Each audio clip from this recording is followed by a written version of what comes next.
तुम अपने को आत्मा समझ मुझ बाप को याद करो तो मैं तुम्हें सब पापों से मुक्त कर दूंगा।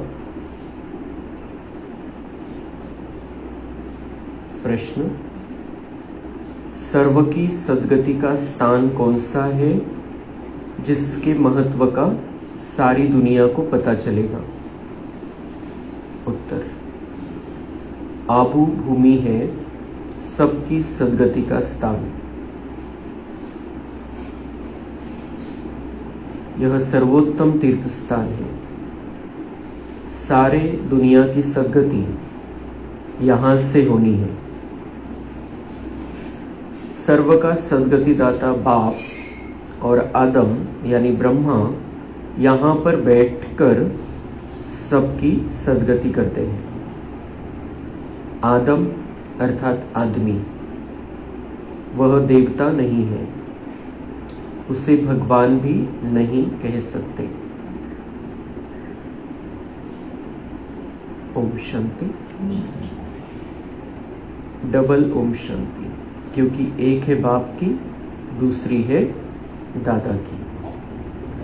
दोनों भी हमें ओम शांति कहते हैं, बाबा भी, शिव बाबा भी और ब्रह्मा दादा भी। दोनों की आत्मा है ना, वह है परमात्मा, यह है आत्मा। शिव बाबा परमात्मा और ब्रह्मा आत्मा। वह भी लक्ष्य बतलाते हैं कि हम परमधाम के रहवासी हैं। दोनों ऐसे कहते हैं, शिव बाबा भी परमधाम के रहवासी, ब्रह्मा बाबा भी परमधाम के रहवासी और हम बच्चे भी परमधाम के रहवासी। हम वहां से यहाँ आए हैं, परमधाम से हम यहाँ पर आए हैं पार्ट पे जाने के लिए।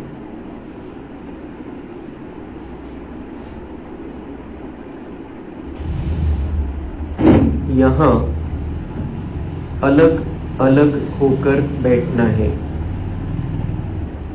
अंग से अंग नहीं मिलना चाहिए, क्योंकि हर एक की अवस्था में, योग में रात दिन का फर्क है। कोई बहुत अच्छा याद करते हैं, कोई बिल्कुल याद नहीं करते। तो जो बिल्कुल याद नहीं करते वह है पाप आत्मा, तमो प्रधान, और जो याद करते हैं वह हो गए पुण्य आत्मा, सतो प्रधान। बहुत फर्क हो गया ना। घर में भल इकट्ठा रहते हैं परंतु फर्क तो पडता है ना। तर बाबा म्हणता है स्पर्श केल्यामुळे वायब्रेशन जातात। अंग से अंग नहीं लगना चाहिए। हर एक की योग की अवस्था अलग है, हर एक का पुरुषार्थ अलग है। तर बाबा म्हणता है कि हे स्पर्श नहीं झाला पाहिजे। तुम जानते हो कैसे बाप राजयोग सिखलाते हैं। फिर 5000 वर्ष बाद आकर ऐसे ही कहेंगे, मीठे मीठे रूहानी बच्चों। ऐसे कभी भी कोई मनुष्य को कह न सके, न देवताएं देवताओं को कह सकते हैं। एक रूहानी बाप ही रूहानी बच्चों को कहते हैं। मीठे मीठे रूहानी बच्चे फक्त शिव बाबाच आपल्याला म्हणू शकतो। बाकी देवता भी देवता को नहीं कह सकते, मनुष्य भी मनुष्य, सभी मनुष्यों को नहीं कह सकते। लेकिन शिव बाबा सबका बाप है और हम सब बाबा के मीठे बच्चे, इसलिए शिव बाबा ही हमको कहता है संगम युग पर मीठे मीठे रूहानी बच्चे। तो भगवान और हमारा संबंध बाप और बच्चे का है और वो संगम युग पर साकार होता है।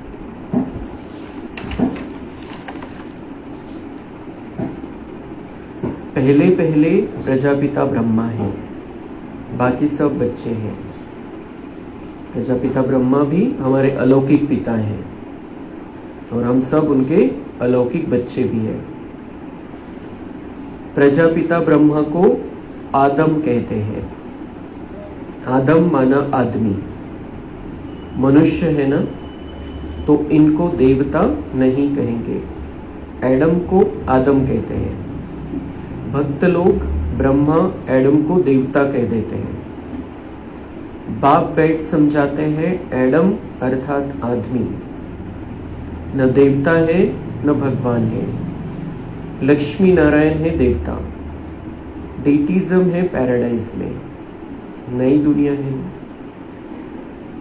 देवतांची दुनिया म्हणजे स्वर्ग, तिथं राहणारे त्यांना म्हणता येईल देवता. ब्रह्मा संगम युग में है.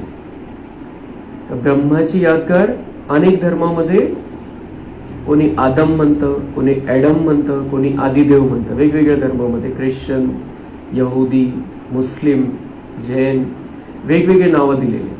ते ब्रह्मबाबांची यादगार आहे. आदिनाथ ब्रह्मबाबांची यादगार. ते संगम युगातला त्यांचा पार्ट आहे. तर संगम युगामध्ये मनुष्यच आहे, देवता नाहीये. देवता बनण्याचा पुरुषार्थ करताय. आता ब्रह्मबाबा देवता आज पण नाहीये. ब्रह्मबाबा आज पण फरिश्तामध्ये, फरिश्ता रूपामध्ये, फरिश्तांचा बादशाह है. पण देवता कधी है? सतयुगामध्ये. और भगवान तो शिव बाबा है. शिव बाबा के सिवाय कोई दूसरा भगवान है ही नहीं. इसलिए ब्रह्मा मनुष्य है, लेकिन वो मनुष्यों में ऐसा पुरुषार्थ करने वाली आत्मा है जो सर्वश्रेष्ठ बन जाती है, फरिश्ता बन जाते हैं.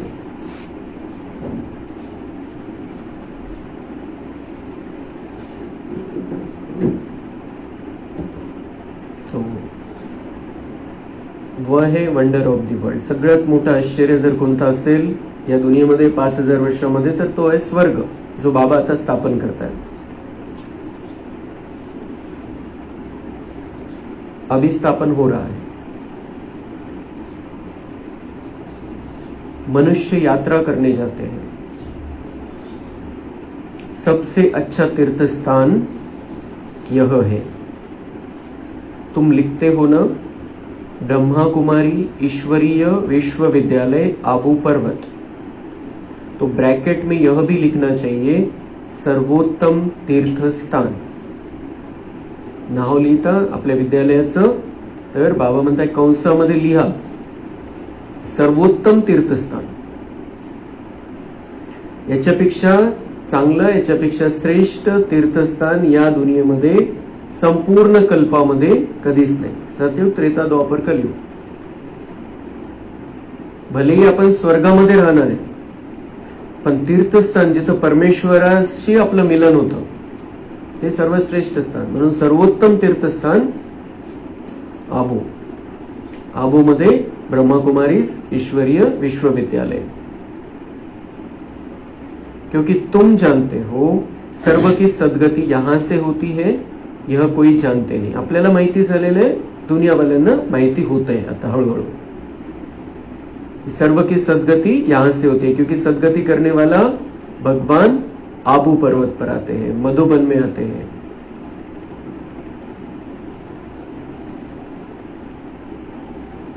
सर्व तीर्थों में श्रेष्ठ तीर्थ आबू है. तो मनुष्य पढ़ेंगे, अटेन्शन जाएगा.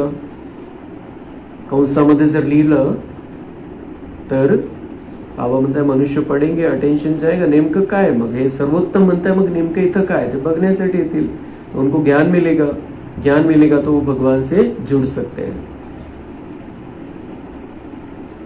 सारे वर्ल्ड के तीर्थों में यह है सबसे बड़ा तीर्थ, जहां बाप बैठ सबकी सद्गति करते हैं. सबसे बड़ा तीर्थ क्यों है? बाप चैतन्य में बैठा है, खुद बैठा है और खुद बैठकर सबकी सद्गति करता है. और बाकी सभी तीर्थ स्थानों पर मूर्तियां बनाई है, जड़ यादगार बनाए हैं, निर्जीव मूर्त्या आहे. आणि इथं स्वतः परमेश्वर येतो, स्वतः परमेश्वर बसून सगळ्यांची सद्गती करतो. तीर्थ तो बहुत हो गए हैं. गांधी की समाधि को भी तीर्थ समझते हैं. वास्तविक तीर्थस्थान कशाला म्हणायचं? जिथून सद्गती होईल. तर ते तीर्थस्थान तर एकच आहे, ज्या खुद भगवान सद्गति कराता है सबकी. तो गांधी की समाधि को भी तीर्थ समझते हैं. सब जाकर वहां फूल आदि चढ़ाते हैं, उनको कुछ पता नहीं है. श्रेष्ठ मनुष्य जीवनामध्ये त्यांनी श्रेष्ठ कर्म केलं की या सगळ्यांना रस्ता दाखवला की कसं इंग्रजांपासून आपल्याला मुक्त व्हायचंय. पण पतितांना पावन थोडी बनवलं. ते पण म्हणायचे की पतित पावन म्हणून पुकारायचे वरच्याला, तो वो तो किसी को पावन बनाने वाले नहीं है, इसलिए उनके समाधि को तीर्थस्थान नहीं कह सकते। तीर्थस्थान जहां पर भगवान आकर सबकी संगति करता है।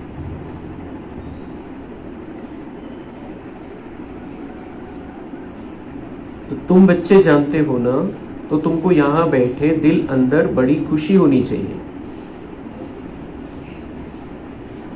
हमें बहुत खुशी होनी चाहिए।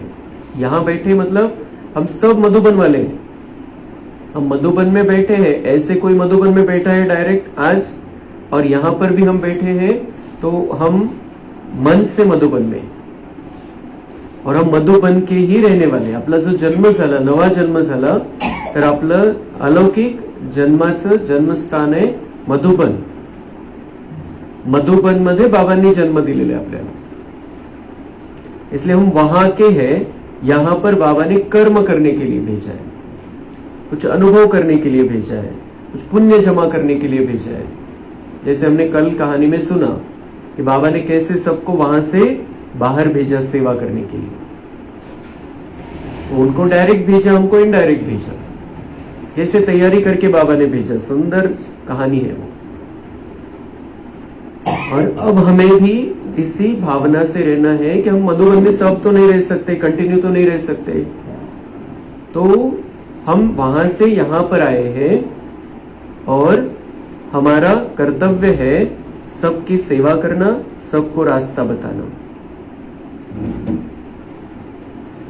तो इस बात की हमें खुशी होनी चाहिए कि हमको भगवान मिला, और भगवान हमारी सद्गति कर रहा है डायरेक्ट, और हम भगवान के साथ मिलकर स्वर्ग की स्थापना कर रहे हैं। मधुबन में बैठकर तो स्वर्ग की स्थापना नहीं, सबका पाठ तो नहीं हो सकता है। तो सब बाबा के बच्चे पूरी दुनिया में फैल गए हैं, और सब मिलकर स्वर्ग की स्थापना कर रहे हैं। बाबा का एक एक बच्चा 1 लाख व्यक्तियों जैसा है, 1 करोड़ व्यक्तियों जैसा है। हम सब मिलकर स्वर्ग की स्थापना कर रहे हैं। आत्मा में ताकत है जो शरीर द्वारा कर्म करती है। आत्मा ही यहां आकर इस कर्म क्षेत्र पर कर्म करती है, वहां बुरा कर्तव्य होता नहीं। आत्मा विकारी मार्ग में जाती ही तब है जब रावण राज्य होता है। मनुष्य तो कह देते विकार सदैव ही है, त्यांनी देवी देवतांना पण विकारी दाखवलेले आहे। क्लिअर आहे, किती कहाण्या आहे देवी देवतांमध्ये, किती विकार दाखवलेले त्यांनी, मग देवी देवता म्हणायचं कसं काय? लेकिन बाबा म्हणते आत्मा में बहुत ताकत होती है। आत्मा विकारी मार्ग में तब जाते जब रावण राज्य है। द्वापर के बाद पहले तो हम सब देवी देवता है, सतयुग त्रेता में हम विकारों में जाते ही नहीं है। विकार हमारे जीवन में है ही नहीं, काम विकार नहीं, क्रोध लोभ मोह अहंकार कुछ भी नहीं है। द्वापर के बाद ये हमारे अंदर थोड़ा थोड़ा शुरू हुआ है। स्वतःची ही कहाणी बघत राहायचंय आपण, म्हणजे मध्ये आपण रिपीट करत राहिलो तर आपल्याला पक्क राहील की आपण निर्विकारी जीवन नॉर्मल आहे आपल्यासाठी, आपण खूप सहज जगू शकतो ते। कारण 2500 वर्षाची प्रॅक्टिस आहे आपली, साधी सुधी नहीं।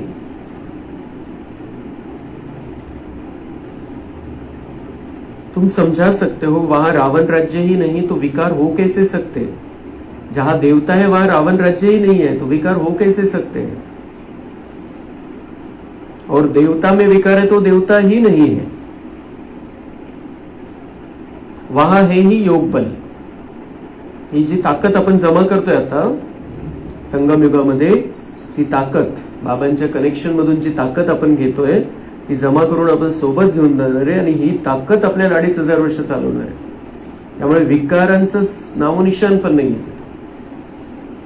सगळं काही जे काही होतं तिथं आपण ही जी ताकद जमा केलेली त्या आधाराने होतं। कुठल्याही विकारामध्ये जायची आवश्यकता नाही।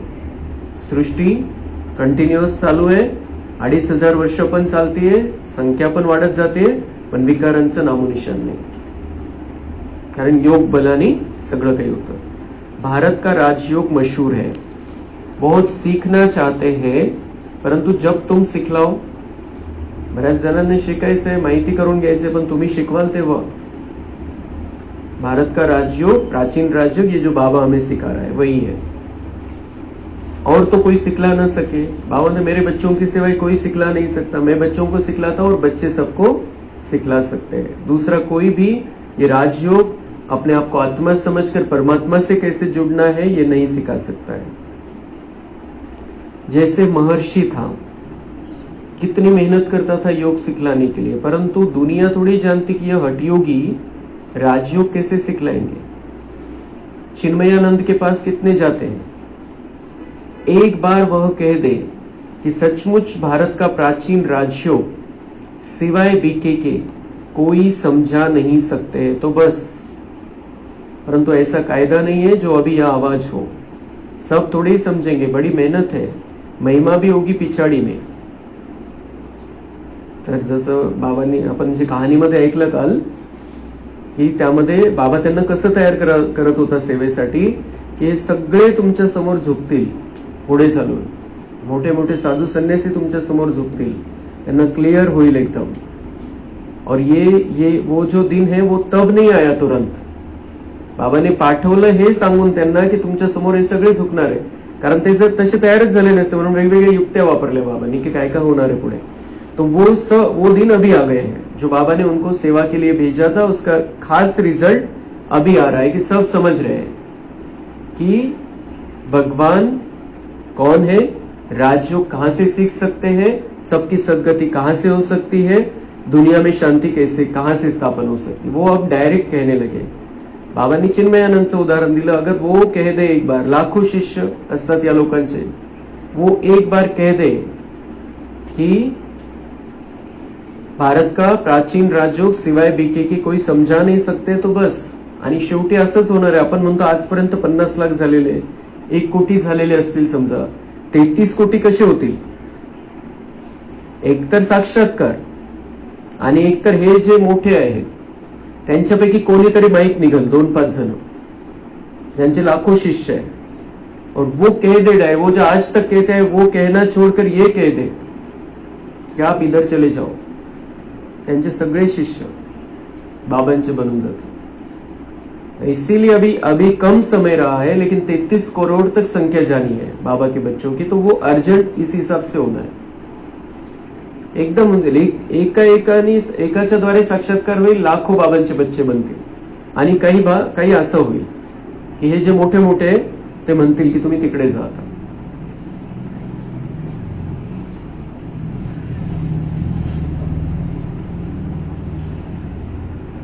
अभी तुम समझते हो तुम्हारे सिवाय बाप को सुप्रीम बाप, सुप्रीम टीचर, सुप्रीम सदगुरु और कोई समझते नहीं। यहां भी बहुत है जिनको चलते चलते माया हैरान कर देती है, तो बिल्कुल बेसमझ बन पड़ते हैं। बड़ी मंजिल है, तो हमें बिल्कुल पक्का होना चाहिए कि हमारा बाप, सुप्रीम टीचर, सुप्रीम सद्गुरू है। हे जितकं पक्क होईल आपल्याला तितकं मग मायेच्या चक्करमध्ये आपण फसणार नाही, ते आपल्याला हरवू शकणार नाही। माया में फंस जाते हैं, कलयुग के आकर्षण में चले जाते हैं तो बेसमझ हो जाते हैं। बड़ी मंजिल है, युद्ध का मैदान है, इसमें माया विघ्न बहुत डालती है। वो लोग विनाश के लिए तैयारी कर रहे हैं, तुम यहां 5 विकारों को जीतने के लिए पुरुषार्थ कर रहे हो। तुम विजय के लिए, वह विनाश के लिए पुरुषार्थ कर रहे हैं। दोनों काम इकट्ठा होगा ना। बाबा म्हणताय विनाश वाले काय करताय, विनाशाची तयारी करताय, आणि तुमचा पुरुषार्थ काय चाललेला आहे, 5 विकारांवरती विजय प्राप्त करायचा आहे तुम्हाला, हा पुरुषार्थ चाललेला आहे। त्यांची वेगळी लढाई, आपली वेगळी लढाई। तर याच्यामध्ये माया विघ्न टाकते, युद्धाचं मैदान आहे, पण आपल्याला मजबूत राहायचंय, पक्क राहायचंय। एकदा पक्क केलं आपण की हम किसके बने हैं, हमें क्या करना है, हमें कौन मिला है, सुप्रीम बाप, सुप्रीम सदगुरु, सुप्रीम टीचर, वो मिला है। हम मधुबन के रहने वाले हैं, मधुबन सर्वोच्च तीर्थ स्थान है, बाबा वहां बैठकर हमारी सबकी सदगति कर रहा है, हम सब उसके डायरेक्ट बच्चे बने हैं, और अब हमें कंप्लीटली अपने आप को विकारों से मुक्त रखना है, और पिछले जो विकर्म है उनको धो डालना है, उनको खत्म करना है। जितकं जितकं आपल्याला या गोष्टी पक्क्या राहतील तितकं माया कोणत्याही रूपामध्ये परीक्षा घ्यायला येईल, पण आपण त्याच्यामध्ये पास होऊ. तुम आधा कल्प के लिए बाप से वर्षा लेते हो, बाकी मोक्ष तो कोई को मिलता नहीं. वो लोग भल कहते हैं फलाने ने मोक्ष को पाया, मरने के बाद उनको थोड़ी मालूम है कि कहां गया. ऐसे ही गपोड़े मारते रहते हैं. तो मोक्ष में गया वो, अगर कोई मोक्ष में गया या स्वर्ग में गया, तर मी इथं श्राद्धाचं भोजन का बरं देतात त्याला? उधर तो मस्त चल रहा है उसका, इधर क्यों खिलाते हैं? तो कोई मोक्ष में जाता नाही. ते एक भावना असते आणि त्याच्या मागे रहस्य पण आहे काही. तर आपण थोडंसं त्याचा क्लास पण बघू संध्याकाळी श्राद्धावरचा, आणि आपण जे आपले पूर्वज आहे त्यांना सकाश पण देऊ. खास आपल्याला काय करायचंय त्यांच्यासाठी ते आपण संध्याकाळच्या क्लासमध्ये बघू. तुम जानते हो जो शरीर छोड़ते हैं वह फिर दूसरा शरीर जरूर लेंगे, मोक्ष पा नहीं सकते. ऐसे नहीं की बुदबुदा पानी में लीन हो जाता है. आत्मा अजर अमर अविनाशी आहे, कशी लीन होऊन जाईल त्याच्यामध्ये? आत्मा परमात्म्यामध्ये लीन कशी होईल? पुन्हा पार्ट बजवायला यायचंय. जब बाबा आते हैं तब ही वो सबको लेकर जाते हैं ऊपर, और फिर अपने अपने पार्ट अनुसार हमें फिर से नीचे आना है. बाप कहते हैं यह शास्त्र आदि सब भक्ति मार्ग की सामग्री है. तुम बच्चे सम्मुख सुनते हो, गरम गरम हलवा खाते हो. हम बाबा रोज हमें गरम गरम हलवा खिलाता है, और वो शास्त्रों में क्या है? सगळे शिळ्या भाकरी. खूप कोणीतरी कधीतरी लिहून ठेवलेलं आहे, और अभी बाबा का डायरेक्ट ये चल रहा है.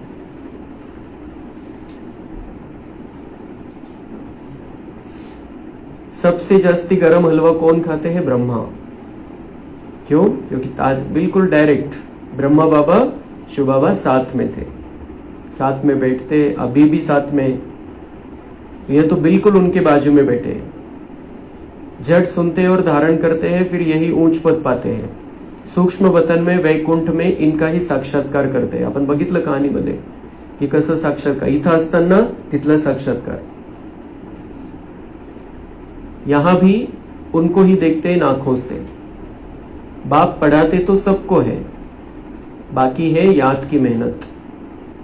पढ़ाते तो सबको है, लेकिन है याद की मेहनत. कारण आपल्याला ही प्रॅक्टिस झाली होती आपल्याला शरीर समजून चालण्याची. आता स्वतःला आत्मा समजायचं. आत्मा समजून चालेल, कम्प्लीट उलटफेर. 2500 वर्षामध्ये शरीर समजून चाललेलं आहे, आणि आता एकदम आत्मा समजून चालायचं, आत्मा समजून बोलायचं, आत्मा समजून बघायचंय, आत्मा समजून ऐकायचं. तर त्यामुळे ती मेहनत वाटते. एकदा ते आपलं पक्क झालं की आठवणीमध्ये मेहनत नहीं, क्योंकि आत्मिक स्थिति है तो परमात्मा ऑटोमेटिक याद आएगा. याद में मेहनत क्यों है? क्योंकि आत्मिक स्थिति नहीं है पूरी रीति से. बाप कहते हैं हमने लोन लिया है, उनका हिसाब किताब दे देंगे, बाकी याद का पुरुषार्थ तो इनको भी करना है. बाबा म्हणतात याचं शरीर मी कर्जाऊ घेतलेलं आहे, लोन माझं नाहीये म्हणून मी याचं घेतलेलं आहे, त्याचा हिशोब मी त्याला देऊन टाकेल. वो अपना पुरुषार्थ करते हैं, फिर बाबा भी उनको थोड़ी सी कभी कुछ एक्स्ट्रा मदद दे देते होंगे, और वो हिसाब से वो नंबर 1 पे पहुंच गए. लेकिन याद का पुरुषार्थ तो इनको भी करना है. त्याने जे त्याचं तन दिलं तर त्याचं पुण्य जमा झालं तर त्याचा हिशोब बाबा देऊन टाकणार. बाकी आठवण करून आपले मागचे पापकर्म भस्म करायचे, ते त्यांना पण मेहनत. असं नाही की बाबा त्यांचे पापकर्म असे ऑटोमॅटिक माफ करून टाकतो. तर त्यांनी किती मेहनत घेतलेली.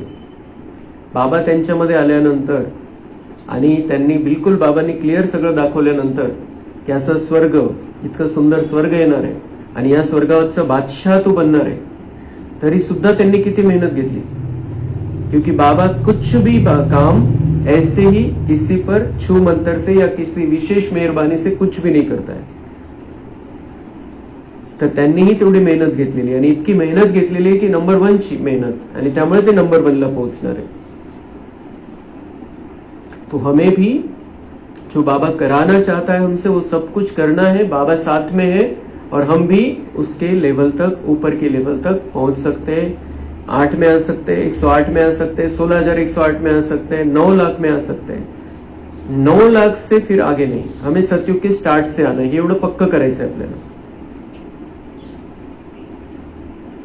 युद्ध के मैदान में जो महारथी पहलवान होते हैं, जैसे हनुमान का मिसाल है, तो उनकी ही माया ने परीक्षा ली, क्योंकि वह महावीर था। जितना जास्ती पहलवान उतना जास्ती माया परीक्षा लेती है, तूफान जास्ती आते हैं। तर ब्रह्माबाबांसमोर पण खूप परीक्षा आल्या, माया खूप परीक्षा घेऊन आली त्यांच्या समोर, पण बाबा अचल अडोल राहिले, बाबावरती निश्चय पक्का होता त्यांचा, आणि म्हणून त्यांनी ते सगळ्या परीक्षा पास केल्या। पण परीक्षा आल्याच नाही त्यांच्या समोर असं नाही, माया वेगवेगळ्या रूपाने त्यांच्या समोर आली, पण बाबा पास झाले त्याच्यामध्ये। और जितना शक्तिशाली हम बनते जाते हैं, जितकं आपल्यामध्ये योगची शक्ती वाढत जाते, ज्ञानाची शक्ती वाढत जाते, तितकी आपल्या समोर पण वेगवेगळ्या रूपाने माया येत राहील। जितका आपण पहलवान तितकी माया पण पहलवान बनून येईल। असं नाही की मग आपण खूप हुशार झालो, खूप पुढे गेलो, खूप मोठे झालो तर आपल्या परीक्षा संपल्या, असं नाही। परीक्षा त्या लेवलची, खालच्या लेवलचं असेल खालच्या लेवलची परीक्षा येईल, वरच्या लेवलचं असेल वरच्या लेवलची परीक्षा येईल। परीक्षा येणार नाही हा विषयच नाही, आपण परीक्षेलाच बसलेलो आहे। हे देवता बनण्याची परीक्षा, बादशाह बनण्याची परीक्षा आहे, राजा बनण्याची परीक्षा आहे। तर परीक्षा प्रत्येकासमोर येणार, कोणाला जर प्रजे बनण्याचाच पुरुषार्थ तो करतोय, त्याच लेवलची छोटे छोटे प्रश्न येतील, साधे सोपे, आणि ज्यांना मोठं व्हायचंय त्याच्या समोर मोठे प्रश्न येतील। माया मोठ्या वेगवेगळ्या मोहिनी रूपामध्ये, कोणत्याही रूपामध्ये, लेकिन परीक्षा है तो होने वाली है। लेकिन परीक्षाओं में पास कौन होता है? जो होशियार विद्यार्थी होता है, जिसने बहुत अच्छी तरह से पढ़ाई की होती। तर आपल्याला खूप चांगला अभ्यास करा। बाबा सगळं करवून घेतोय आपल्याकडून, काही विशेष काही करायचं नाहीये। जे बाबा करवून घेतोय आपल्याकडून ते करायचं, जे सांगतोय ते करायचं। सगळी तयारी आहे, सगळी तयारी करवून देतो। असं नाही की बाबांनी सांगितलंच नाही, हे असं समोर आलं। सगळं काही बाबा सांगतो, सगळे इशारे बाबांनी दिलेले सगळं, आणि त्यावेळेला काय करायचं, काय विचार करायचं, सगळं बाबा सांगत असतो। तर परीक्षा प्रश्न सगळे येत राहणार आहे, पण ते कसे सोडवायचे हे बाबा आपल्याला सांगतो, आणि आधीच सांगतो। फक्त ते कॅच केले पाहिजे, आपण ऐकलं पाहिजे, सोडून नाही द्यायचं, मिस नाही करायचं। क्योंकि एखादा प्रश्न असा येईल की आपण नेमकं ऐकलेलं नसेल, कसं उत्तर आहे त्याचं, काय उत्तर द्यायचंय, काय करायचंय त्या परिस्थितीमध्ये, आणि बाबांनी ते सांगितलेलं असतं, पण आपण मिस केलेलं असतं। मग प्रश्न आल्यावर मग आपल्याला देता येणार नाही त्याचं उत्तर, आणि त्याच्यामध्ये आपण फेल होऊ। आणि एखाद्या पेपरमध्ये फेल झालो, त्याचा परिणाम किती दिवस चालेल सांगता येत नाही। म्हणून बाबांचे महावाक्य आपल्याला मिस नाही करायचे, बाबांची जी समजवणी आपल्यासाठी, जी ट्रेनिंग आहे ती मिस नाही करायची आहे। कारण एखादी युक्ती अशी येईल की आपण एखाद्या परीक्षेमध्ये सहज पास होऊ शकू, पण ती युक्ती आपण घेतलेली नसेल तर छोटा प्रश्न पण आपल्यासाठी मोठा होऊ शकतो।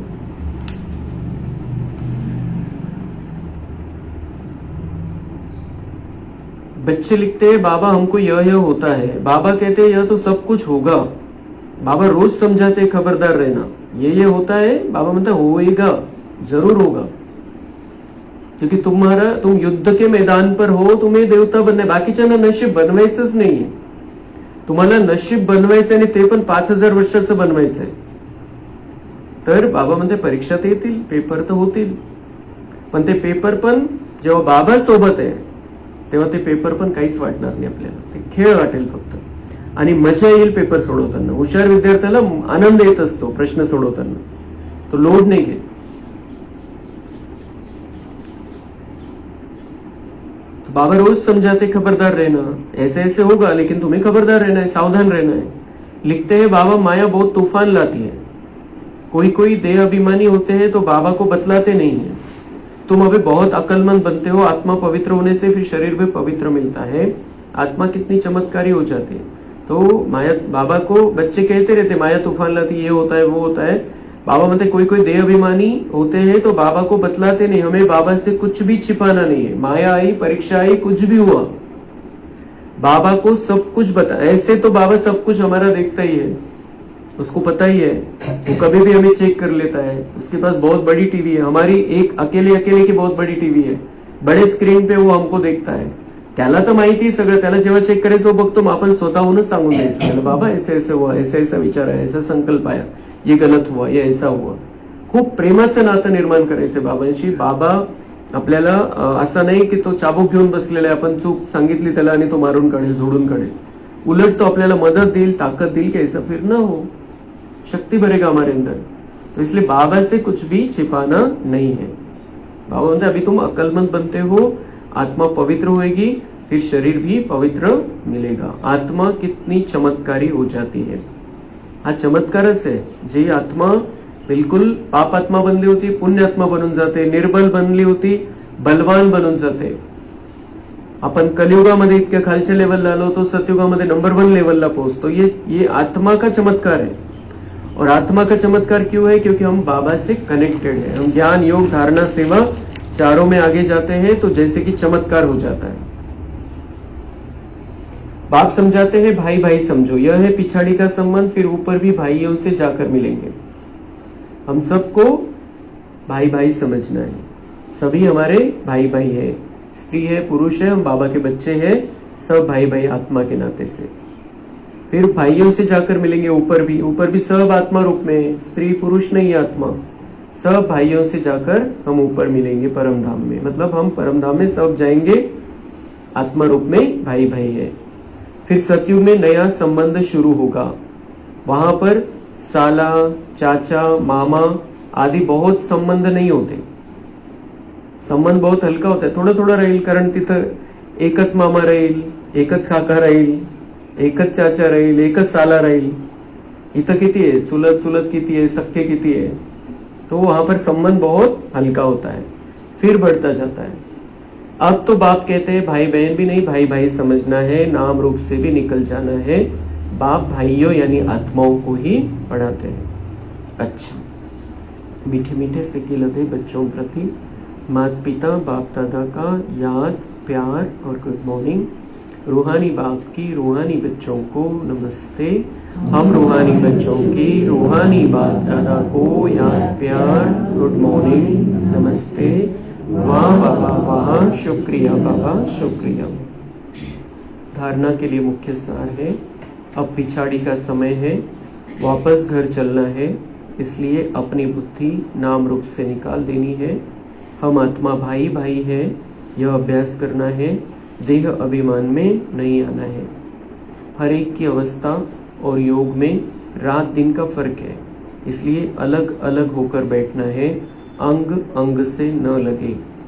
पुण्य आत्मा बनने के लिए याद की मेहनत करनी है। वरदान है, बाप के प्यार में अपनी मूल कमजोरी कुर्बान करने वाले ज्ञानी आत्मा भव। बाप दादा देखते हैं अभी तक 5 ही विकारों के व्यर्थ संकल्प मेजॉरिटी के चलते हैं। ज्ञानी आत्माओं में भी कभी कभी अपने गुण व विशेषता का अभिमान आ जाता है। हर एक अपनी मूल कमजोरी व मूल संस्कार को जानता भी है, उस कमजोरी को बाप के प्यार में कुर्बान कर देना यही प्यार का सबूत है। स्नेही व ज्ञानी तो आत्माएं बाप के प्यार में व्यर्थ संकल्पों को भी न्योछावर कर देती है।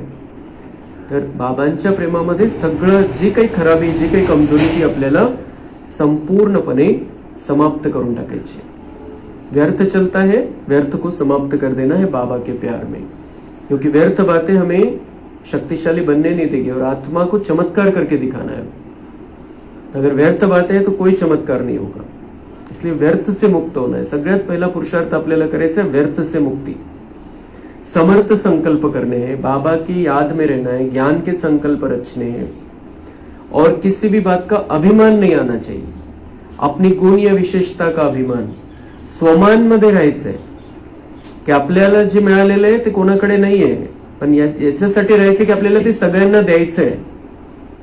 त्याचा गर्व नहीं झाला पाहिजे, त्याचा सार्थ अभिमान पाहिजे कि मुझे बाबा ने चुना, ये बहुत बड़ा मेरा भाग्य है, लेकिन मुझे ये भाग्य सबको बांटना है। किती समझो ना बाबा निकाल कहानी मध्ये ऐकलं आपण कि बच्चे तुमने ये जो पाया है तुम दोगे नहीं दूसरों को, तुम्हें दूसरों को देना है। तुमने जो सुख पाया है वो रास्ता सबको बताना है। तो ये इसके लिए स्वमान है कि हमें भगवान मिला है और भगवान मिला इसलिए इतना ज्ञान मिला। कोई जानता नहीं था इस ज्ञान को, दुनिया में कोई भी नहीं जानता था, मग आपल्याला कशाचा अहंकार। ज्ञान कितना भी बढ़ जाए लेकिन बाबा दे रहा है, हम सिर्फ निमित्त हैं। हमें बाबा तैयार कर रहा है लेकिन हमको सबको तैयार करना है। तो हमारे अंदर व्यर्थ भी नहीं होना चाहिए, किसी बात का अहंकार नहीं होना चाहिए। और जो भी कमजोरी है हर एक को पता है अपनी अपनी कमजोरी, उस कमजोरी को बाबा के प्यार में न्योछावर कर देना, बाबा के स्नेह में सदा समाया हुआ रहना है। स्लोगन है, स्वमान की सीट पर स्थित रह, सर्व को सम्मान देने वाले माननीय आत्मा बनो। तो ये बाबा सिखाता है हमें, अभिमान नहीं होना चाहिए। स्वमान की सीट पर रहने वाला सर्व को सम्मान देता है, सर्व को सम्मान देता है, मान ठेवतो सगळ्यांचा। स्वमान मध्ये आहे तर तो दुसऱ्यांचा अपमान नहीं करणार कधीच, क्योंकि हर एक का अपना अपना पार्ट है। हम अपने स्वमान में रहे, इसका मतलब दूसरों को नीचा समझे ये नहीं। नीचा हमें इस दृष्टि से समझना है कि उनका हमें कल्याण करना है, बस त्यांना माहिती नाही, मला त्यांना सांगायचं एवढंच। प्रत्येकाला प्रत्येक गोष्ट माहित नसते, तर त्यामुळे त्यांना मला सांगायचंय, बस समजवायचंय त्यांना। मी हुशार आहे ती गोष्ट कशामुळे, बाबांनी मला हुशार केलेलं आहे। मी हुशार आहे म्हणून मला सगळ्यांना समजवायचं, सगळे वेडे असं नाही। सगळे त्यांना माहिती नाहीये बिचाऱ्यांना, पण मला बाबांनी होशियार केलंय, मला सगळ्यांना होशियार करायचं। तो ये हमें स्वमान की सीट पर जितना हम रहेंगे तो उतना हम सबको सम्मान देते चले। अच्छा, ओम शांति।